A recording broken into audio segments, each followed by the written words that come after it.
Iran, Israel ও যুক্তরাষ্ট্রের সংঘাত ছড়িয়ে পড়েছে গোটা মধ্যপ্রাচ্যে। নিরাপত্তা বিবেচনায় ২৮ ফেব্রুয়ারি থেকেই বিমান চলাচল সাময়িক স্থগিতের ঘোষণা দেয় সৌদি আরব, কুয়েত, কাতার ও আরব আমিরাত।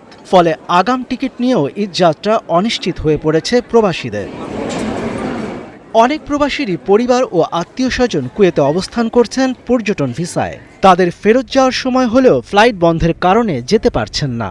তবে কুয়েত সরকারের পক্ষ থেকে এরই মধ্যে ভিসার মেয়াদ ১ মাসের জন্য বাড়িয়ে দেওয়া হয়েছে। ইরান আমেরিকার যুদ্ধের কারণে আপাতত ফ্লাইট বন্ধ আছে। তো কুয়েত সরকার ১ মাসের ভিসা এক্সটেনশন দিছে। কোনো পরিস্থিতি নেই যাওয়ার জন্য, কোনো ওয়ে নেই যাওয়ার জন্য। অনিশ্চয়তার মধ্যে পড়ে গেছি। সরকারের কাছে একটা আবেদন যে যদি স্বাভাবিক হয় তাহলে আমাদের একটু যেভাবে নেয়ার ব্যবস্থা করে সরকার।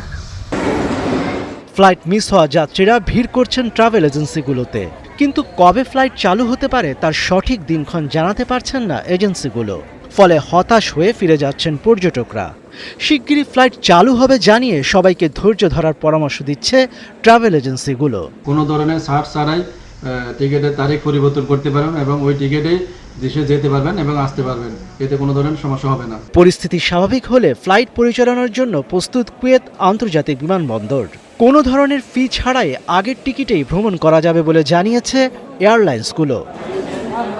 মনিরুজ্জামান বাবু, ৭১।